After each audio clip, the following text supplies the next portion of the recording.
إيغور بانارين عميد الأكاديمية الدبلوماسية التابعة لوزارة الخارجية الروسية يؤكد أن قناة BBC تلعب دور حصان طروادة في تخريب الشرق الأوسط وتدمير الدول المتحضرة لتقسيم الدول العربية وإدخال عناصر الإرهاب وإشعال فتيل الحروب الأهلية الدموية فيها. مزيد من كشف فبركات التضليل الإعلامي ضد سوريا في التقرير التالي.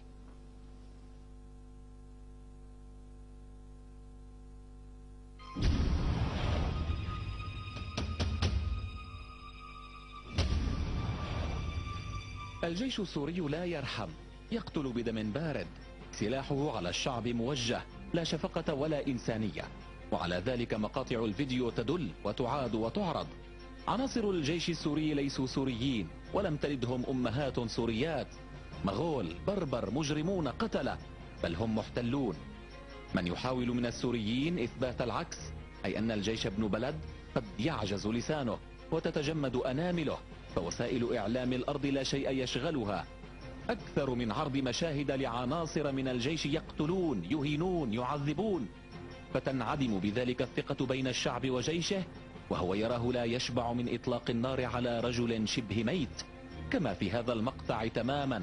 مصاب على الأرض يلفظ أنفاسه الأخيرة، ومع ذلك يأتي هذا الجندي وينهال عليه بطلقات من مسدسه فيزيد موته موتا. ناشطون على الفيسبوك ممن لا شغل لهم سوى البحث والتنقيب على مواقع التواصل الاجتماعي وغيرها من أجل الدفاع عن وطنهم، عرضوا هذا المقطع الذي عرض على الفضائيات على أنه لجندي سوري يطلق النار على جريح، والذي تم عرضه بتاريخ 7 من أيلول. أتبعوه بعد بحث وتفنيد بهذا المقطع الذي يظهر انشقاق مجموعة مسماة بكتيبة حمزة الخطيب للرد على اعتقال الهرموش، وهي بطبيعة الحال منشقة عن الجيش، وذلك بتاريخ 15 من أيلول. وقام الناشطون بالتنويه إلى هذا الشخص الذي يتصدر المنشقين، وقالوا إن هذا المنشق هو نفسه من كان يطلق النار على الجريح.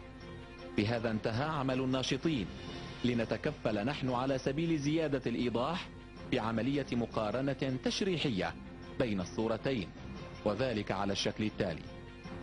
هذه الخطوط تقسم الوجهين إلى أقسام للمقارنة بين كل قسم على حدة، من منبت الشعر وحتى قفلة الحاجبين تتطابق المسافتان، وهنا تناظر حرف الشعر عندما يسمى بنشان الشعر، حجم الأنف، الشفة العليا، الذقن.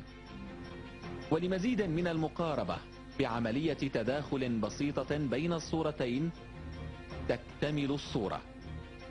نحن بدورنا لا نحكم في أمر حتى لو اجتمعت في أيدينا الأدلة والقرائن.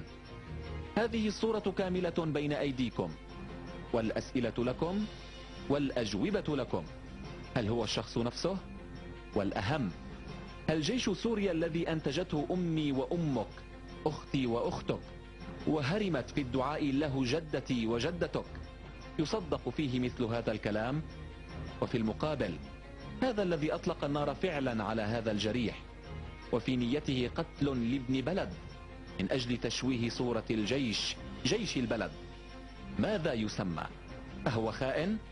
لم نعتد إطلاق المسميات، ولكن في كل الأحوال فلا دين لمسماه ولا وطن.